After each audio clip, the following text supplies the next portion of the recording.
Hey, how's it going, everyone?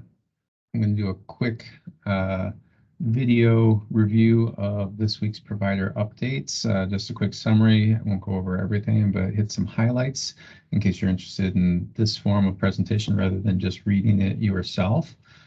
So hopefully you can see the screen here.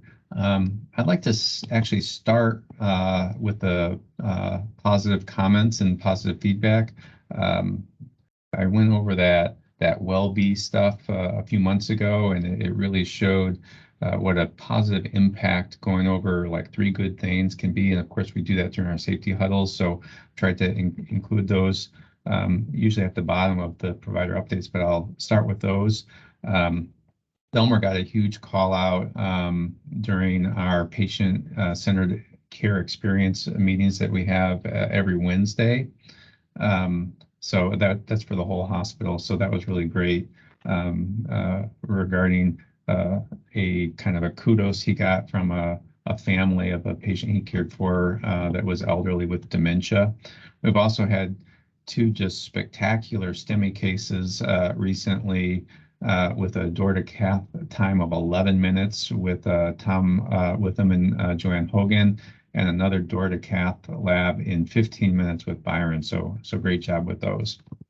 Situational update, 19 COVID patients. That was actually yesterday. It might be a little bit lower today, but that's a bit of an uptick. We'll go over the nurse report. There's a link here to the case conference that was last Wednesday on serotonin syndrome. You won't be able to get CME unless you were actually present live, but the links to CME are there if you were live. There's this like less than 2-minute EPIC proficiency survey that's going to help us to figure out what kind of additional training might be beneficial to everyone who's using EPIC. So try to go through that. For our recent meeting with radiology, they wanted us to remind everyone that with the exception of wake-up stroke protocol and the orthopelvis for real hip fracture, all other MRIs do require a phone call to the radiologist for authorization. And so the techs were just asking that we actually like put in the name of what radiologist we talked to kind of save time with that if we are ordering a stat MRI. Want to remind people that we still do have this national shortage of CT contrast. Most of our tests, they either need contrast or they don't.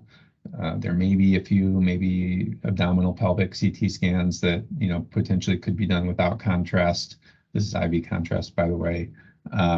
So consider that if it's a possibility to benefit our hospital resources for our limited supply of contrast.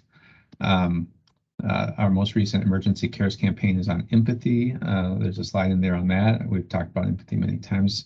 There's also a very short survey for PT in the emergency department. They're seeking feedback on that, so that's very short. Encourage people to do that. And then on August 24th, we're going to have cake in the emergency department to celebrate our Get With the Guidelines Stroke Award for Comprehensive Stroke Recertification. So let's dig into the nursing shift report. You can see the numbers there. Our volume is actually a little bit low for the last week or so. You're going to see some stuff in here about the Mill Vet training sign up. There's health streams. There's going to be more to come on this. And I've actually been talking to Adam Anderson about this. We're going to the whole hospital is getting trained in cultural competency for care of military veterans, which I think is actually a really great idea. And I went through the first little bit, and it's actually a good program. But it's kind of long, and so we're going to see if we can tailor something to you guys. So there'll be more to come on this. Nothing to do right now this week. This is for ketamine. It doesn't change our order. It's just the how it comes.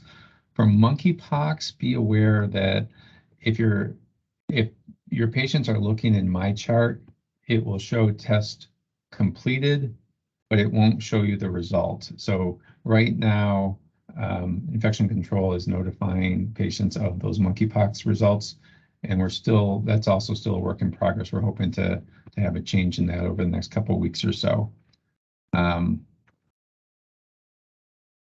Skip the rest of this. This is the MilVet training. Go ahead and read through this. But as I said, we'll give more information on this to come. If you want to do this health stream, if you remember your login and password, it's about 15-minute video. It's pretty good.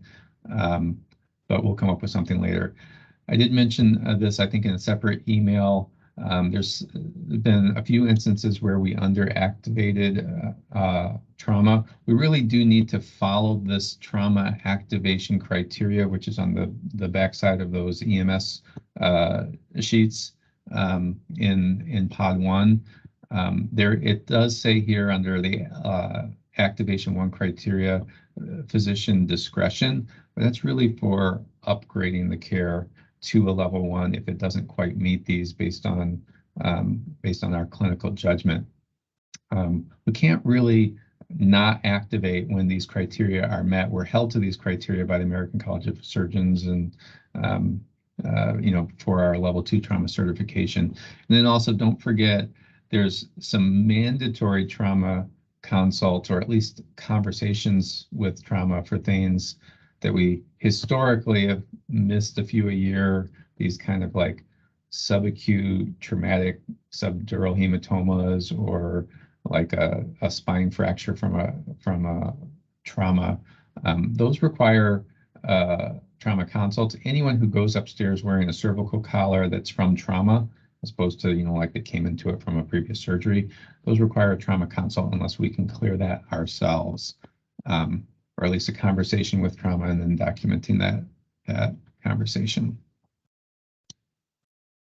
And in general, we do very well with this. And of course, if we activate, we realize it's out of respect for our colleagues that we don't think necessarily need to spend their time on that, but we do need to adhere by our criteria.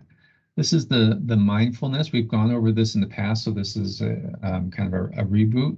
So I'll let you guys read through this. I think we're all very aware of kind of this mindfulness and empathy and how helpful that is. This is Androni Henry. She is our medical director of quality and safety for the hospital. She's a seasoned ER doc, and she's now started a few per diem shifts in the ER. So look for her and welcome her when you see her. This is the visitor policy, 1 per day for ED, 2 in the hospital, including for COVID positive patients. If you have an EMS provider that you think is worthy of the Provider of the Year award, you can use your QR code here and submit that.